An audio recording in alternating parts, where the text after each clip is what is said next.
Alô, empresário, já ouviu falar em mercado livre de energia?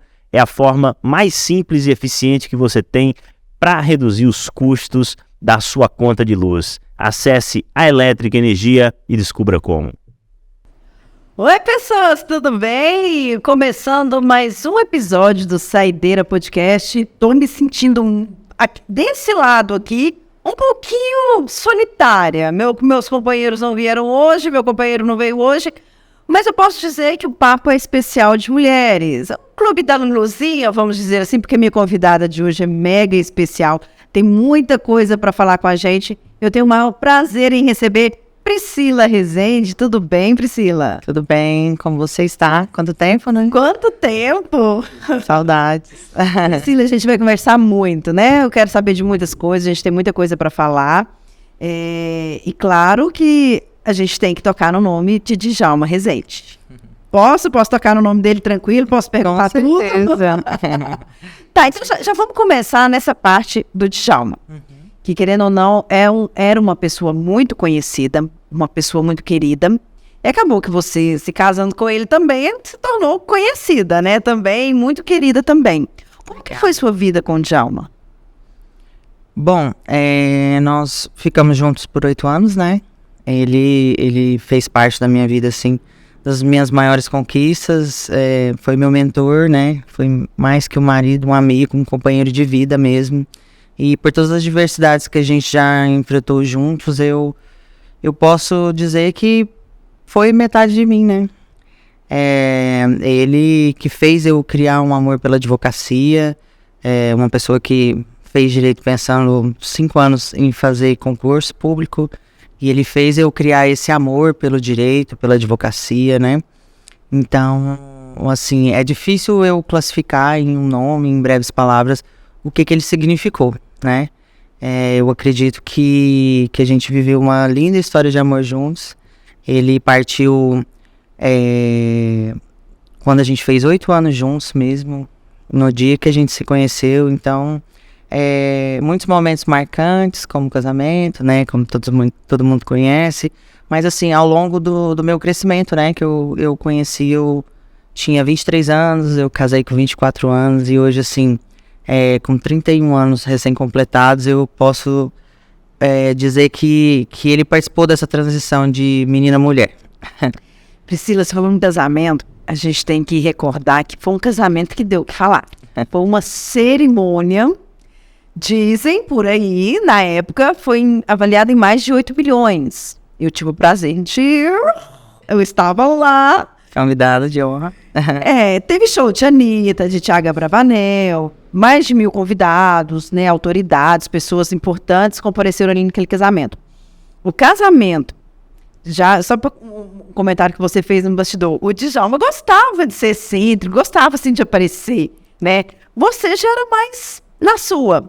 Aquele casamento foi idealizado pela noiva ou pelo noivo? Não, é engraçado falar disso, porque as pessoas, elas, pelo Djalma ter aquela personalidade única, né, de me encaixar também como se eu tivesse o mesmo perfil. É lógico que eu admirava, e eu acho que ele fazia jus ao que ele apresentava, tanto como um rei do marketing, do que ele representava no direito, e assim, representava o sucesso, né? No meio da advocacia, uma pessoa que foi carvoeira, que foi oleira, que cresceu na vida fruto do seu trabalho. Eu acho que isso fez com que ele criasse uma marca mesmo dele, com toda essa personalidade excêntrica e tudo mais. Por incrível que pareça, eu tive, óbvio, várias autorias de situações que aconteceram ali no dia do casamento, mas assim, convidados meus, eu acho que não chegava nem a 200. O restante tudo era dele, assim. Ele comentava que nunca teve uma festa própria e queria idealizar aquilo ali. Como convidados desde a sua infância até ensino médio, onde ele fez escola agrícola, onde ele formou, onde ele foi secretário de obras, onde vários lugares que ele atuou. Então, assim, foi muito bacana, assim, esse dia para ele, como uma realização mesmo de um sonho, de ter ali pessoas importantes, como você mesmo disse, mas a querida que serviu o nosso café, que cuidava da nossa casa, né, nossas secretárias. Então, ele se sentiu em casa. Então, foi muito bom, assim, porque eu vinha com as ideias e ele abraçava. Ele, assim, a única coisa que ele pedia é que fosse num perfil mais palaciano, com dourado, que ele sempre gostou, enfim. Então, foi um dia muito especial, assim, não só pela visibilidade, mas, assim, a realização de um sonho mesmo, meu e dele. E eu gosto de frisar, assim, que ali foi o melhor dia da minha vida, né? E com o falecimento a gente acabou fazendo o velório dele ali no dia 2, no céu do AB também. Por incrível que pareça, praticamente a mesma quantidade de pessoas que estavam no casamento estavam no velório também, sendo um dia de feriado. E ele ser agraciado, assim, com várias pessoas que despediram dele de uma forma tão sublime, assim, desde gente que ele ajudava com gorjeta, você via gente humilde ali, até pessoas importantes também. Então, assim, isso demonstra a grandeza que era o Djalma, sabe? Tinham mais de 70 coroas de flores ali, homenagens, pessoas que vieram de longe. Então, assim, ele merecia todas as condecorações. Eu vejo que as pessoas hoje, elas estão muito preocupadas no pós, né? E a Priscila agora, que é viúva, que o Djalma partiu, ela vai fazer isso, ela vai fazer aquilo, ela vai seguir em frente e tal. A única certeza que eu tenho hoje, sendo bem sincera, assim, é que o tempo que nós estivemos juntos, eu dei o meu melhor. Eu cumpri a minha promessa e foi até uma coincidência triste ao mesmo tempo de me despedir dele ali no céu do AB, mas a promessa que eu fiz ali de amá-lo até o último dia de vida, eu cumpri. Entendeu? Então, assim, eu abri meu Instagram, que não era algo que estava nas minhas intenções, mas eu preciso seguir em frente até para seguir o legado dele mesmo, sabe? Seja com o meu nome, mantendo o Rezende dele, ou seja, com o nome dele. Eu acho que o legado que ele deixa, não só voltado para a advocacia, mas também para o social. Uma pessoa que fez muito, que era totalmente desprovido de apego financeiro, gostava de ter uma vida, digamos, de ostentação, como muitos falam de maneira pejorativa, mas ele tinha esse lado humano, sabe?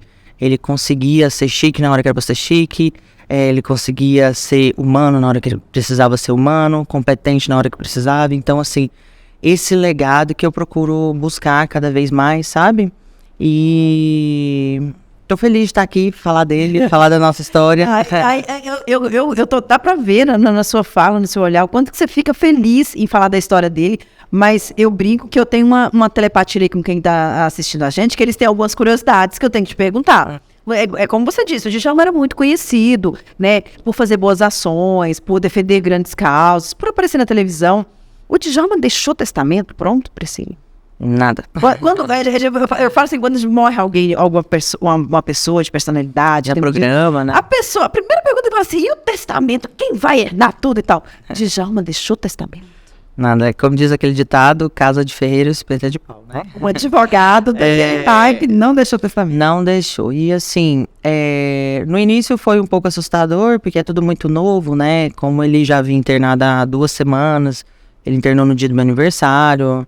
No Natal, a médica já me deu a informação de que ele não sobreviveria. E no ano novo ele veio a falecer. Então, assim, foram dias de hospital, um emocional muito aflorado. Depois a gente vai organizar e viu que, de fato, ele não tinha deixado praticamente nada organizado. E cria aquela apreensão, né, de primeiro momento, assim, porque são muitos herdeiros, são filhos de vários casamentos, de vários relacionamentos, de mães diferentes, e cada um pensa de um jeito.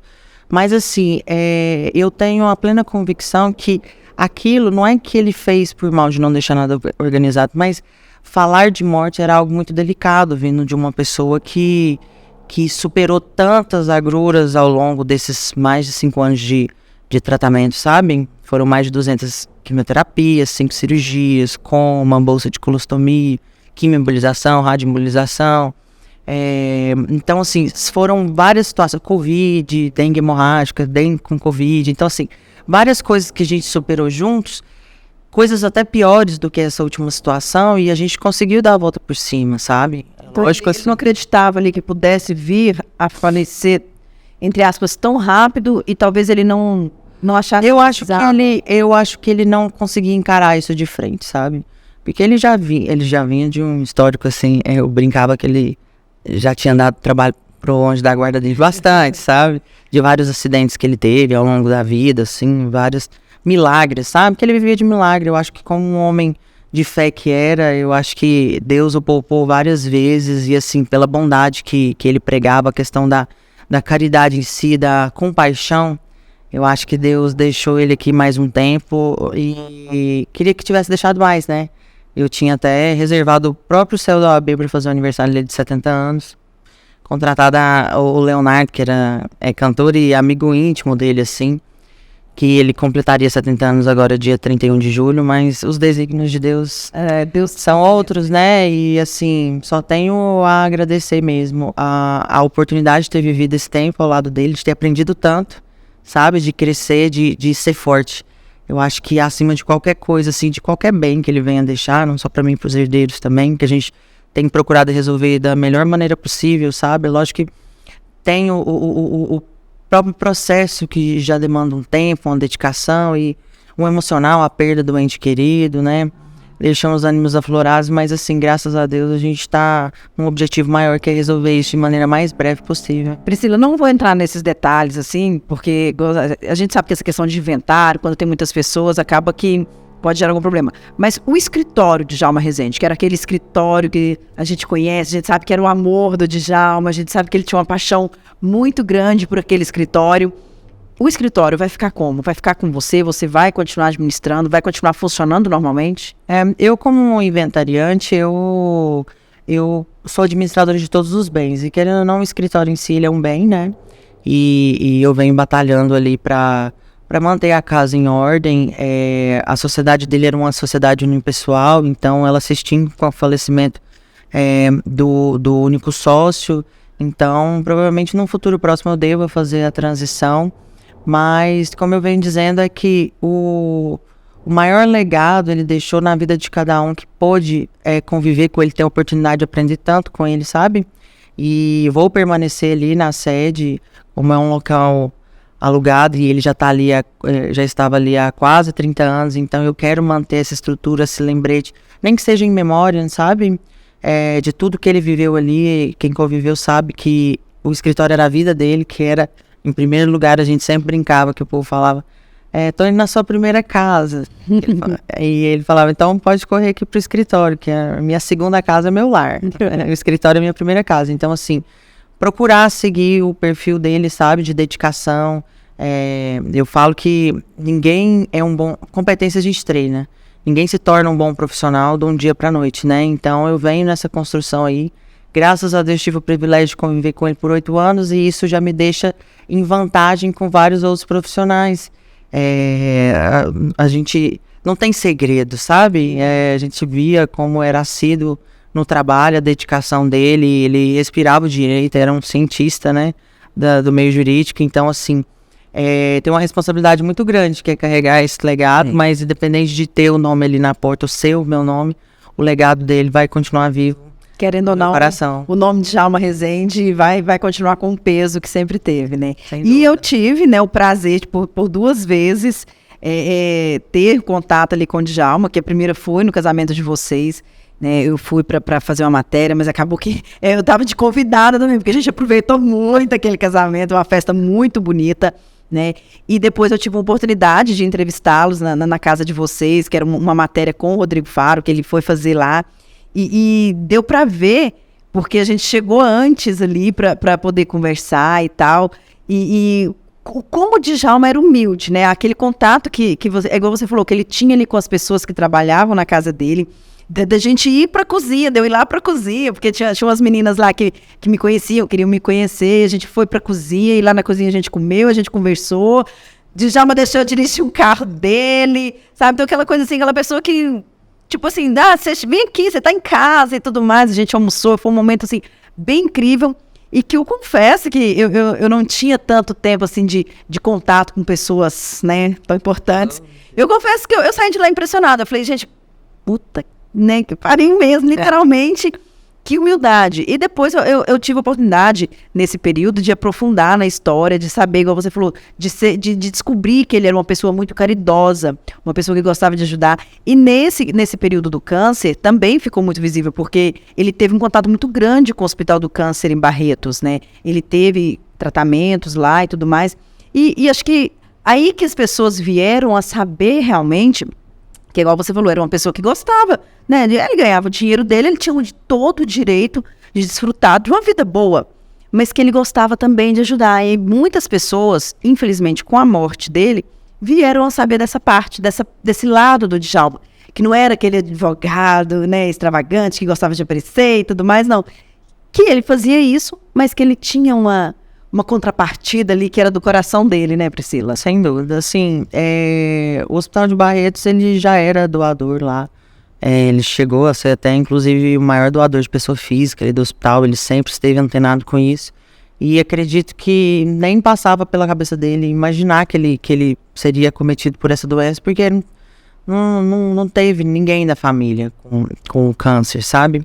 E ele já ajudava um tempo atrás, foi até uma proximidade com o hospital que fez ele, de primeiro momento, fazer o início do tratamento lá. Inclusive lá ele continuou trabalhando e ganhou ações e doou para o hospital enquanto estava lá também. Então, assim, ele como ele me ensinava todos os dias, e exemplo disso é principalmente quando ele descobriu o câncer, que eu tenho um histórico muito forte na família de câncer. Minha mãe já deu câncer, eu perdi minha avó há 1 ano e meio agora de câncer, meu avô deu câncer também, já tive tia, enfim.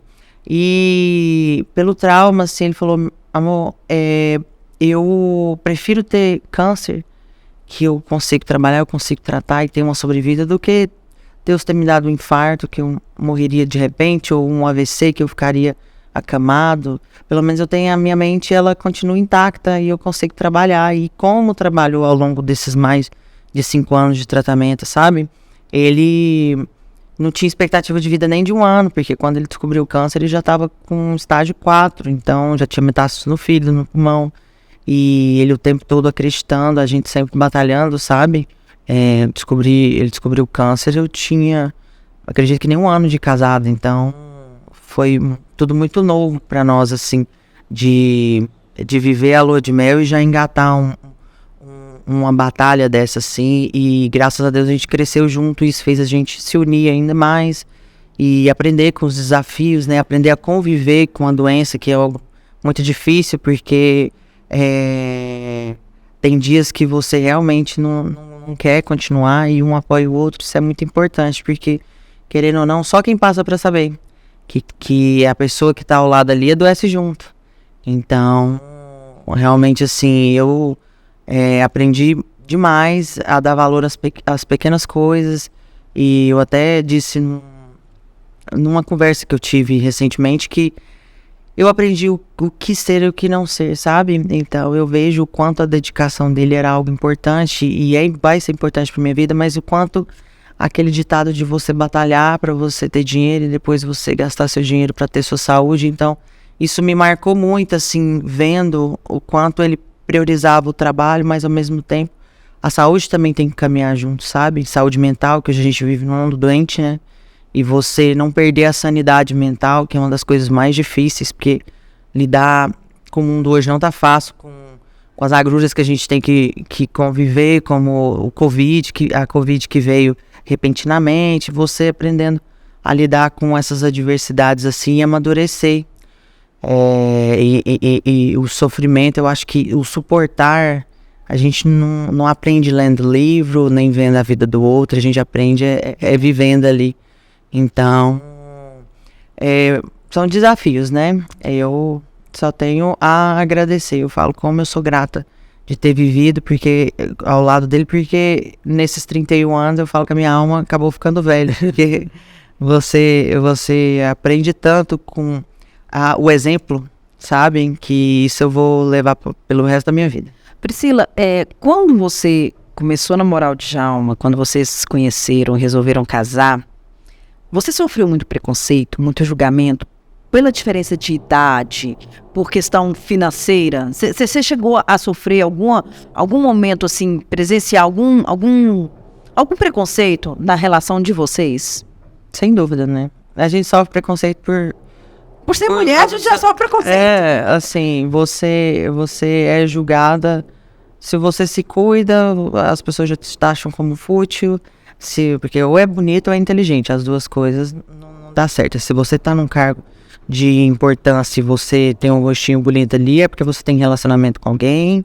É porque nunca acreditam na sua capacidade, sabe? E aí, com a diferença de idade, também não é diferente, né? Eu acho que o período que eu mais sofri foi da visibilidade do casamento em si, porque começou a se tornar um super evento e aquela responsabilidade de ter que dar tudo certo. E eu com 24 anos recém-completados e sofrendo ataques de tudo quanto é jeito, porque é impressionante como as pessoas têm certeza de algo que elas não fazem a menor ideia. Elas nunca te viram na vida. Elas usam coisas assim, te subestimam, te pregam peças assim que você fala, meu Deus, é impressionante como as pessoas têm necessidade de opinar a vida do outro, né? Então, eu sofri muito naquele período, depois que... E são fases, né? A gente começou a namorar, aí noivou, aí será que vai casar, aí casa, aí será que vai ter filha, aí adoece, não, agora vai largar. Aí passa um ano, não, agora vai largar, aí tem alguma dificuldade financeira, não, agora vai largar, certeza, aí fica até o fim, aí na partida você ainda tem que sofrer com outros julgamentos, se vai ser feliz, se vai, não vai, se tá trabalhando, o povo fala, se tá chorando em casa, o povo fala, e que não consegue superar, se você demonstra força e vai trabalhar, o povo julga que você não tá sofrendo, e você é novinha, e você vai fazer isso, que você vai arrumar outro, que você... Sabe? Tipo, as pessoas, elas não vivem o propósito, sabe? Qual que é a coisa mais importante? É que eu cumpri o meu propósito de vida com o Djalma. E eu tenho uma vida, e eu tenho que seguir a minha vida. Tem gente que depende de mim, sabe? Eu tenho uma família, eu tenho uma profissão, que ele a vida inteira, principalmente na reta final, ele era o maior incentivador dos meus sonhos, dos meus objetivos, sabe? Ele queria me ver crescer. Então, assim, seria indigno da minha parte me afundar numa solidão, embora eu ainda sofra, tá super recente, tem pouco mais de 2 meses, mas assim, se a gente não se fortalecer e continuar a vida, o mundo te engole, porque hoje sou eu a viúva, amanhã é a fulana, é a cicrana, é outra ali que aconteceu alguma coisa diferente, e você cai no esquecimento e te afunda e pronto, e resta a pena. E eu não preciso da pena de ninguém, eu sei trabalhar, eu sei correr atrás dos meus objetivos. Eu falo, nenhum dinheiro vale a paz da gente. E se tem uma coisa que ele me ensinou, foi a correr atrás dos objetivos, aproveitar as oportunidades. E é isso que eu venho fazendo, sabe? Eu tenho a consciência tranquila que ele foi feliz ao meu lado, que a gente enfrentou várias coisas juntos, um do lado do outro. Quando ele faleceu, ele faleceu nos meus braços e assim... eu e ele, como sempre foi. Você tava só vocês dois lá no momento? Só porque ele já vinha tendo piora, né? E aí eu preferi que ele ficasse no hospital para ter um conforto maior, para não sentir dor. E então a nossa virada de ano foi um pouco delicada. E aí quando foi no dia 1º, mais ou menos às 8 horas da noite, ele faleceu. Mas foi bom esse momento, assim, é algo traumático para mim ainda, mas foi muito marcante, porque foi um encerramento de um ciclo muito lindo ali. Eu tenho certeza que ele foi feliz ao meu lado e que eu dei o meu melhor, sabe? Então, por mais que as pessoas queiram pregar algo ao contrário, ou queira deduzir isso ou aquilo, eu sei o que eu vivi. E eu sei o quanto aquilo ali significou. E eu acho que isso é o mais importante, é o que eu quero levar. E você poder deitar no travesseiro e dormir, né, com a consciência tranquila, acho que é a melhor prova, né, de que você fez tudo que estava ao seu alcance. E quem te acompanha nas redes sociais sabe que a todo momento, cada internação do Djalma, que ele precisava ser internado, você estava ali com ele, você acompanhava, você não abria mão desses momentos, né? Eu poderia muito bem ter contratado enfermeira, ter vivido a minha vida, sabe? E assim, aos 8 anos de relacionamento, a minha vida foi em função dele e eu não tenho nenhum arrependimento disso, porque ele foi o maior responsável por eu estar onde eu estou hoje, tenho plena gratidão disso, mas é o que eu venho falando sempre. não é só o que o Djalma fez, não foi só o que eu fiz. Eu acho que é uma junção. Casamento é isso, é um do lado do outro. Você se torna um só, um apoia o outro em todos os aspectos, entendeu? Então não teve, você só é isso por causa dele, ou ele só viveu tanto tempo por sua causa. Não tem isso, é um conjunto. Eu acho que relacionamento é você somar, né? É você fazer realmente a diferença na vida do outro. E eu cumpri, eu acho que o maior incômodo das pessoas é o fato de você se mostrar forte, sabe? Se mostrar capaz. Elas saberem que você cumpriu o seu papel bem e elas não têm... Elas têm que caçar algum lugar, alguma coisa pra atacar. E assim, eu acabei de fazer 31 anos, né? E tenho uma vida pela frente, assim. Por mais que eu vivi esses 2 meses aí achando que a minha vida ia acabar. E de fato a gente pensa isso. Uma pessoa que eu sempre troco ideia é a Fernanda Arcanjo, que passou por isso. E tantas outras amigas que passaram, que a gente dialoga e vê que a gente acha que não vai suportar mais, que a gente não vai viver. E como a Fênix a gente ressurge, porque nós somos mulheres fortes. Desse jeito. Batalhadoras e assim, eu só quero cada vez mais dar orgulho, que eu sei que onde ele estiver, e eu sei que ele tá num bom lugar, ele vai ter orgulho da esposa que ele teve. Então, para agora a gente vai entrar na esposa, na Priscila Rezende, advogada. Você é especializada em que área, Priscila? Eu me especializei em processo civil. Hoje no escritório a gente tem mais atuação na área agrária, sucessões, família, imobiliário, pegando um pouco de leilão judicial, extrajudicial. A gente vem reestruturando o escritório, né? Eu acho que nada do que a gente faça, a gente vai ter a cara do Djalma, mas eu tô fazendo um memorial ali, onde era a sala dele, porque passe quem passar ali, melhore quem melhorar. Eu acho que ninguém vai chegar à altura dele, porque ele era único. Ele tinha a sua personalidade, a sua forma de trabalhar única, era um advogado completo. A gente se inspira, mas ser como ele, ninguém vai conseguir ser. Então eu fiz o memorial, a gente procura entregar um serviço de excelência, um serviço que vem recheado de desafios que a gente vem vencendo aí, superando. Como ele vinha, ele sempre tinha uma carta na manga, ele sempre tinha uma tese, uma saída, e às vezes chega algum problema lá e a gente sempre se pergunta, como o Djalma lidaria com isso aqui? Qual que seria a atitude dele? Graças a Deus a gente tem formado uma equipe muito bacana ali, de advogados dedicados também, que a gente quer manter essa essência do Djalma.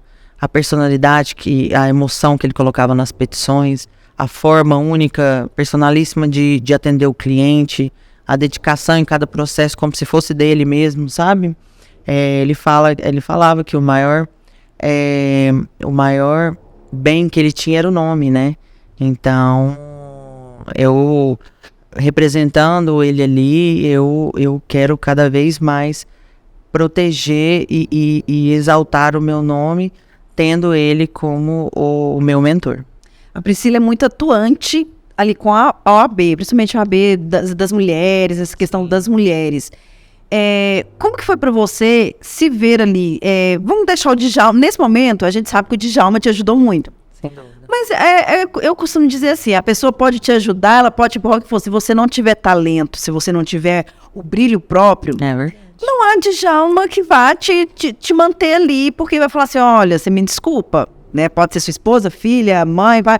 Não entrega, né? Mas não tem talento, não dá conta, a gente sabe disso. Então, assim, a gente vai botar o Djalma ali e a Priscila, que é tão atuante na advocacia, tão atuante na OAB. Como foi para você olhar o seu caminho trilhado e falar assim, agora eu tô aqui, eu sou uma pessoa importante no direito, na advocacia goiana. Como que é para uma mulher chegar, poder encher o peito e falar assim, agora eu faço parte e a OAB tem que nos engolir, mulheres. Graças a Deus, assim, eu vim construindo meu espaço, né? Acho que Deus é perfeito em tudo que faz, que foi um divisor de águas, assim, entrar nessa gestão, fazer uma campanha profícua, assim, uma campanha que deu para eu mostrar quem é a Priscila sem rótulo, a Priscila sem sobrenome, a Priscila, advogada, que batalhou a vida inteira para conquistar as coisas que conquistou, a Priscila bolsista, que batalhou para se formar. Então, assim, eu pude viver uma identidade única ali. Boa parte das pessoas souberam que eu era esposa do Djalma na festa da vitória da nossa gestão, então foi uma surpresa muito boa, assim, que eu pude fazer conquistar o meu território ali, pelo que eu sou, pelo que eu demonstrei ao longo desse tempo, e a gente lida com várias pessoas, né, desde a esposa do Djalma, como uma forma de ser aquela pessoa que tem uma segunda intenção, uma pessoa interesseira, que vai pelo que você tem, o que você aparenta ter, e aquela esposa do Djalma, de subestimar total. É uma menininha bonitinha que casou com um homem mais velho e vive vida de madame, fútil, isso e aquilo. Tá procurando um passatempo. Então, e tá ali que caiu de paraquedas. Então, eu lidei com esses 2 tipos de situações, graças a Deus eu consegui desmistificar essa concepção de muitas pessoas, além de outras pessoas também que não são niveladas por nenhum estereótipo, e eu consegui fazer relacionamentos ali, mudar a concepção de várias pessoas, e foi muito bom, porque nesse primeiro ano de gestão, eu consegui me dedicar, assim, paralelamente à saúde do Djalma, que a vida inteira eu fui bem clara, não só na UAB, mas tudo que eu me propus a fazer em outros cargos de visibilidade também, que a prioridade era a saúde dele, a vida dele, enfim. E graças a Deus eu consegui batalhar e correr atrás. Porque, como você mesmo disse, não importa quem te coloca lá. Para você se manter, você tem que mostrar trabalho. Nada resiste ao trabalho. Então, não é beleza que vai te segurar ali, não é indicação. A gente sabe que se a gente não entregar o que eles esperam, você vai ser só mais um ali. Como um homem também vai ser só mais um. E a gente, por ser mulher, a gente tem que se desdobrar. Porque o homem tende a ser mais o provedor, mas a mulher, ela tá ali trabalhando, ela tem que ver se o marido colocou tudo que precisava na mala para viajar, se tem carne na geladeira para fazer almoço, quem tem filho, se o filho, que horas que o filho vai sair da escola, e cuida de cachorro, e cuida disso e daquilo, tem que se manter bem, bonita, né, aparentável, tem que demonstrar um bom trabalho, enfim. Então, a mulher, ela é multidisciplinar, e graças a Deus eu consegui ter essa administração ali. E vários compromissos que eu fiz esse ano, eu tô buscando honrar. Inclusive tomei posse agora na BMCJ, que é a Associação Brasileira de Mulheres de Carreira Jurídica, Comissão Goiás, como secretária adjunta. E deu no dia que faria 2 meses do falecimento de Djalma. Chorei tudo que eu tinha para chorar de manhã, e a hora da posse eu estava lá. Não tão bem como deveria, mas eu estava lá. E isso é sinônimo de força até para você mostrar que veio, né? Você realmente marcar seu território e você crescer, porque eu era a Priscila do Djalma, mas hoje eu sou a Priscila.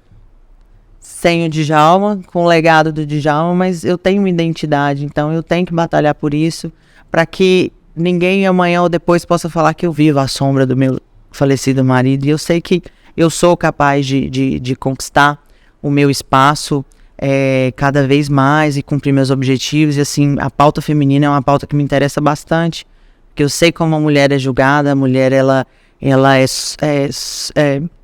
subestimada,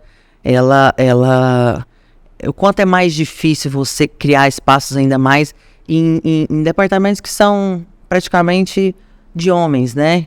E você quebrar esse tabu, você chegar ali e demonstrar que você tem caráter, você ser respeitada, porque ser desejada é muito bom, mas ser respeitada é muito melhor. Então, é esse o meu objetivo, sabe? De independente de eu ser uma mulher mais nova sem marido hoje, mas eu quero manter o respeito e conquistar cada vez o meu espaço pela minha competência.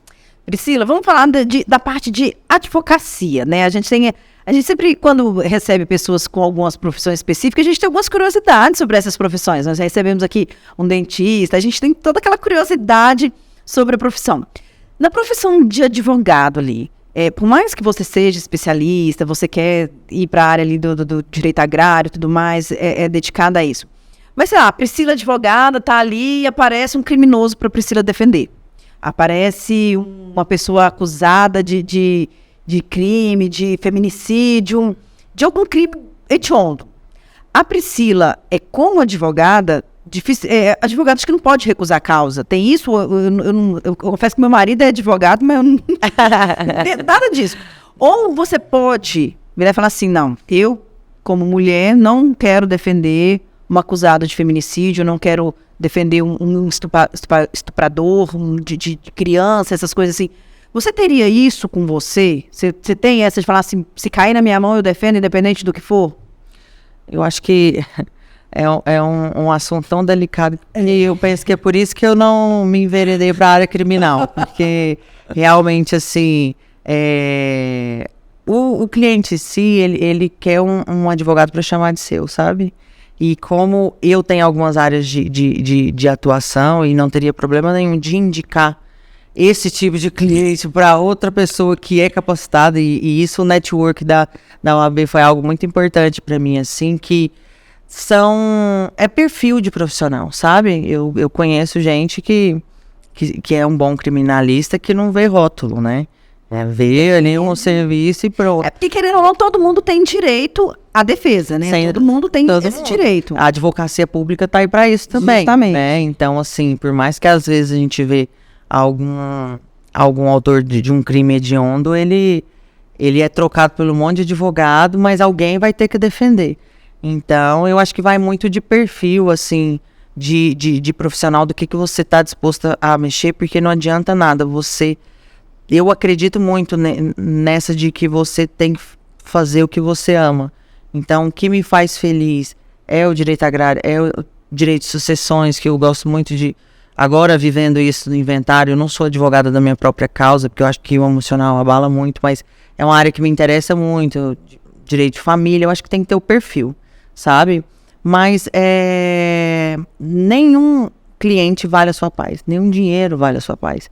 Então, a partir do momento que você não vai se sentir confortável de tocar aquela ação ali, e acontece às vezes de ser uma pessoa que você não coaduna com as ideias, que você não concorda com o perfil, e que você fala, olha, amigo, eu posso te indicar para outro bom profissional, mas eu mesmo não faço esse tipo de serviço, e tá tudo bem.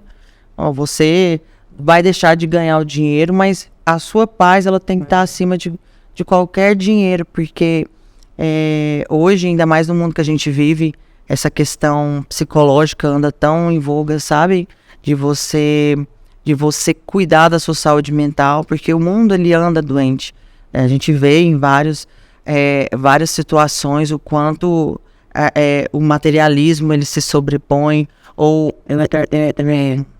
o amor que a pessoa tem pelo trabalho, ou a vida, o milindre que anda muito na sociedade hoje em dia. Então, assim, acho que tudo que é demais faz mal. Acho que a partir do momento que você busca o equilíbrio, sabe, das coisas, de você ter uma boa vida, você ser uma boa profissional, você ser uma boa pessoa no seu âmbito familiar, no seu âmbito social, eu acho que esse é o segredo para você viver cada vez melhor, bem e melhor. E como que você vê, Priscila, hoje a nossa justiça?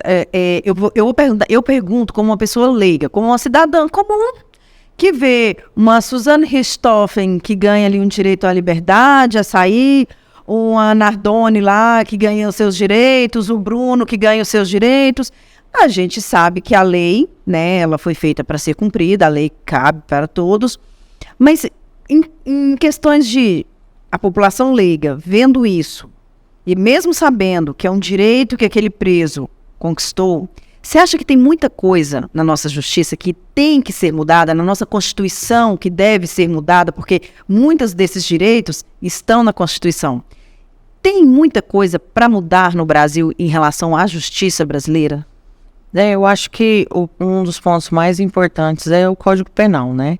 O Código Penal, ele está extremamente defasado e a gente vive um direito de interpretações. Então, a partir do momento que você começa a achar muitas brechas para que a impunidade ela prevaleça, algo precisa ser feito. Então, é algo que é objeto de discussão, que com relação a situações delicadas que a gente vê, mesmo esse caso, a pessoa pode ser condenada a muitos anos, que o limite é 30 anos. Se ele é assim, assado, se ele tem curso superior, ele tem outra forma de outros cuidados ali dentro, né? Então, assim... Se tem bom comportamento, tem pena reduzida. Tem muitas particularidades, assim, que são objetos de discussão e que, pra gente questionar, a gente não pode questionar a polícia, que prende e depois solta. a gente tem que questionar a lei. A gente tem que lutar e bater o pé para que ela seja mudada. Então, é muito complicado, porque são outras realidades, a gente vive outra vida que a gente nem imaginava que iria viver do que de quando a lei foi feita. Então, acho que o primeiro de tudo é a gente trazer o Código Penal como objeto de discussão, para a gente falar, não, isso agora é como se fosse a lei do Código Civil. Hoje, a declaração de família é totalmente diferente de lá atrás, entendeu? Então, assim, as coisas vão mudando, elas vão se renovando e a gente precisa acompanhar isso, porque senão cada vez mais a impunidade vai ficar correndo solta e causa revolta, não só na sociedade, como também quem sofreu aquela impunidade, uma mãe que perdeu seu filho. A gente vê tanto que a causa feminina é algo que me toca tanto, a gente vê a questão do feminicídio, que está tão em alta ultimamente, a agressão, ainda mais agora no mês das mulheres, né? É algo que a gente tem que bater pesado aí, a gente aproveitar, porque não basta a gente ser agredida verbalmente, psicologicamente, fisicamente, e aí chegar no dia 8 de março e te dar uma flor. Então, acho que a educação, ela tem que vir de maneira da base. Porque a gente vê que o machismo, ele é estrutural. Ele vem de casa, ele vem desde a formação do caráter ali da criança. Então, a partir do momento que você começa a trabalhar de maneira pedagógica a criança, a respeitar, ninguém nasce odiando ninguém. Ela é estimulada a isso. Então, o que você tem ensinado para os seus filhos em casa? A partir do momento que você passa a formar o caráter da sua criança, mostrando que não tem ninguém melhor que ninguém, não é cor, não é credo, não é orientação, classe social, orientação sexual, entendeu? Que vá definir o caráter de uma pessoa. Eu acho que a gente investe muito pouco na educação de base. Todo mundo quer fazer faculdade, quer ganhar seu dinheiro, e a gente esquece que o que forma realmente bons seres humanos está ali na base fundamental. Bem isso. Me deu até um branco, você estava falando, me deu até um branco na minha próxima pergunta, que eu já estava com ela elaborada. Ah, lembrei. Você acha que a violência contra a mulher, ela aumentou ou aumentaram as denúncias? Porque até um tempo atrás a gente tinha aquela premissa de em briga de marido e mulher não se mete a colher. Hoje já é diferente. Hoje até, acho que é recente, agora foi aprovada uma lei de que o síndico de um prédio que fique sabendo, que receba alguma denúncia, ele tem que denunciar para a polícia. Ou seja, hoje em dia um vizinho escuta uma mulher gritar, escuta que a mulher está apanhando, ele denuncia, ele vai lá, nem que seja anonimamente, mas alguém caça um jeito de denunciar. Você acha que é por isso que a gente veio falar assim, os casos de feminicídio, de violência contra a mulher aumentaram? Mas minha opinião particular, que não vale nada na fila do pão, é de que as mulheres, acho que perderam o medo de denunciar. Infelizmente, ainda continuam morrendo, mas hoje elas fazem questão de falar assim, eu apanhei do meu marido, aquele homem ali me bateu, de mostrar para as pessoas o caráter daquele homem, que é o que você falou, que é formado desde pequenininho. O caráter daquele homem que resolveu levantar a mão para uma mulher, igual a gente viu o caso agora daquela menina, aquela esteticista que morreu, ela estava com o marido há mais de 10 anos. E aí, por causa de um dinheiro e tal, você dá com a pessoa há 10 anos, a pessoa te mata, joga seu corpo no meio do mato, assim, do nada, como se fosse um saco de lixo, assim. Mas você pode ter certeza que essa agressão, ela não começou de agora. É algo que a gente sempre discute em rodas de mulheres mesmo, que estão aguerridas nesse tipo de causa, que um homicídio, ele pode acontecer repentinamente, mas o feminicídio, ele dá sinais. Começa por uma agressão verbal, depois vai ficando mais forte, depois vai um tapa, vai uma agressão, até chegar nas vias de fato. Então, é algo que precisa ser trabalhado, porque boa parte das mulheres, não digo todas, mas assim, por pouca instrução, de vida mesmo, ela não acredita que ela está sendo agredida. Ela não sabe. Vários casos que eu vejo, às vezes, por educação dentro das escolas, e a menina, ela fala, nossa, eu acho que eu já fui assediada, eu acho, porque para ela talvez aquilo ali não quis dizer nada, mas a partir do momento que ela tem uma orientação, seja nas escolas, seja com os familiares, ela fala, não, alguém me tocou diferente, alguém fez isso comigo, falou aquilo. Então você vai trabalhando pedagogicamente e instruindo a esposa a pensar, tá, hoje foi só um grito, mas e amanhã? Eu vou esperar acontecer o pior? Então, a partir do momento que a gente traz essa segurança para as mulheres, que elas serão bem acolhidas, seja onde elas estiverem, terão o apoio, porque muitas têm vergonha, ou muitas também são sustentadas pelo marido, e ficam de ficar desacolhidas com seus filhos. Então, trazer programas de capacitação para essa mãe, segurança de que ele vai ser penalizado, ou que ela vai estar protegida onde ela estiver. Então, assim, eu acredito que a melhor forma de você lidar com esse tipo de situação é a educação. De forma pedagógica, desde o menino lá na sua tenra idade, até a sua filha aprender a prestar atenção nos sinais, e a mulher a ter esse tipo de segurança, que ela é capaz, ela pode se capacitar, ela pode ser independente, e ela pode denunciar esse agressor, que ele vai ter a sua devida punição. E eu acho que isso também você falou a palavra certa, a punição. Eu acho que muitas mulheres hoje em dia não denunciam, ou ainda não denunciaram, porque, infelizmente, a gente vê muitos casos em que o homem não é punido. Em que, infelizmente, o cara é preso, paga uma fiança, vai para uma audiência de custódia e é solto. Aí a mulher pede uma medida protetiva, que, tudo bem, é uma ferramenta de proteção para a mulher, mas minha maneira de ver essa uma medida protetiva, ela não é um muro, ela não é uma cerca, que o cara não pode chegar a 500 metros. A mulher está saindo do serviço, o cara chega ali, pá, sacou uma arma e matou ela, ou invadiu a casa. Então, assim, eu acho que a questão que você bateu bem, as leis, a justiça, a mulher ter a certeza de que esse tipo de crime vai ter punição. Porque, assim, hoje em dia no Brasil, não que é menos grave, mas um homem que não paga a pensão do filho, ele fica preso. Que é grave, também concordo plenamente, ele tem que arcar com as consequências.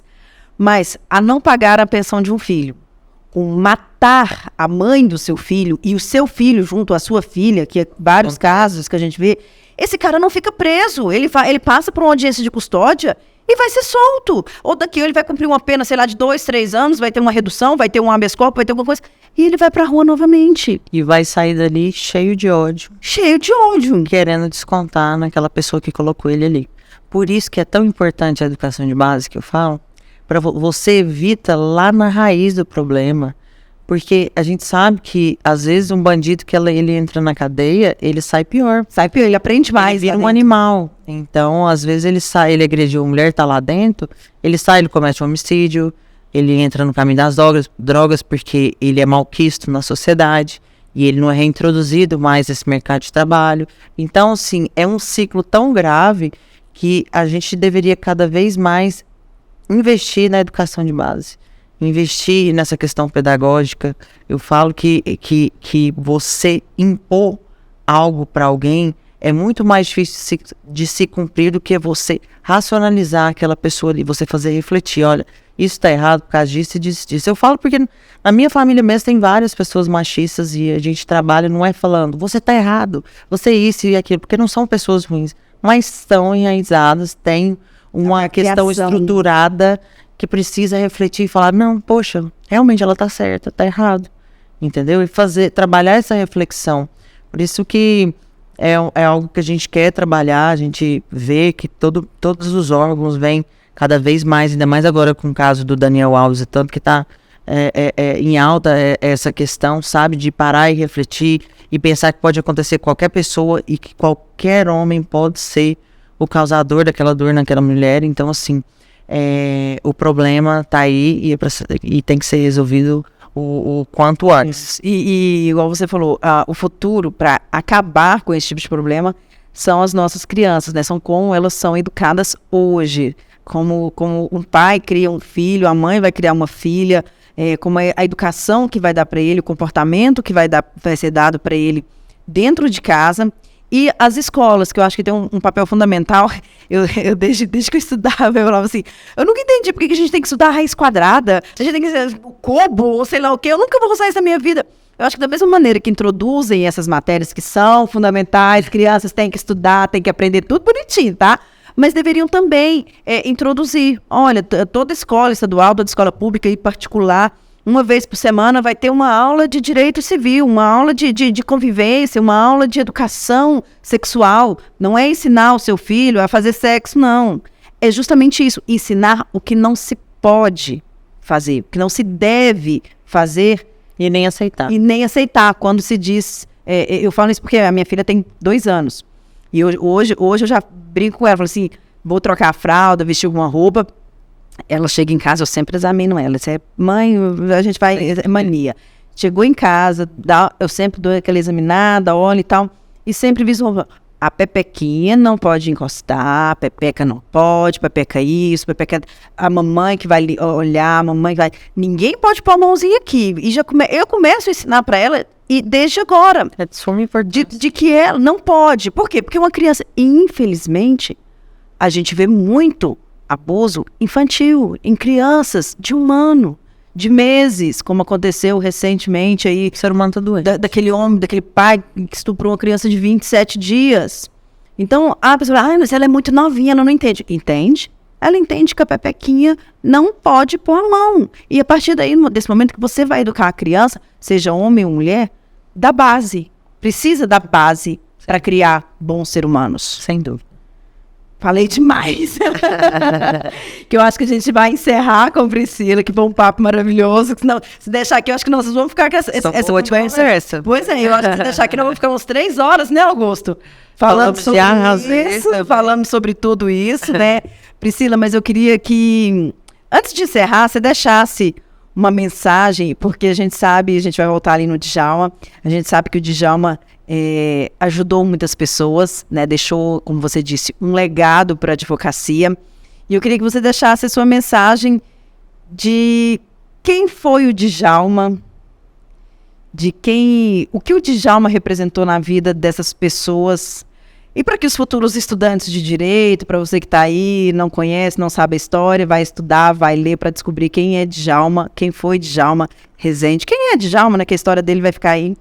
Deixa sua mensagem final aí para falar desse homem tão especial. O Djalma, ele foi sinônimo de perseverança, de luta, de batalha, de conquista dos seus objetivos. Uma frase que me marcou muito, até foi motivo de discurso ali no seu aniversário de 69 anos, no ano passado, que foi nunca desistir. Eu vejo que as pessoas, elas não alcançam os seus objetivos porque elas desistem. Então, eu acredito muito no tempo de Deus, e o Djalma sabia que a hora as escolhas, a hora das coisas acontecerem é a hora que Deus traça na nossa vida, que a gente tem que fazer a nossa parte. E ele foi um lutador, um batalhador, e devido a ele nunca ter desistido, foi que fez ele alcançar todos os objetivos que ele conquistou. Priscila, muito obrigada. Parabéns pela profissional que você se tornou. Espero nos revermos novamente. Com certeza. Gente, espero que vocês tenham gostado. Deixa o like aí, compartilha, manda esse vídeo para todo mundo. Para todos os estudantes de direito que vocês conhecem, podem mandar, porque tá aqui o exemplo de advogada. Beijo e até a próxima. Beijo. Oi, amor.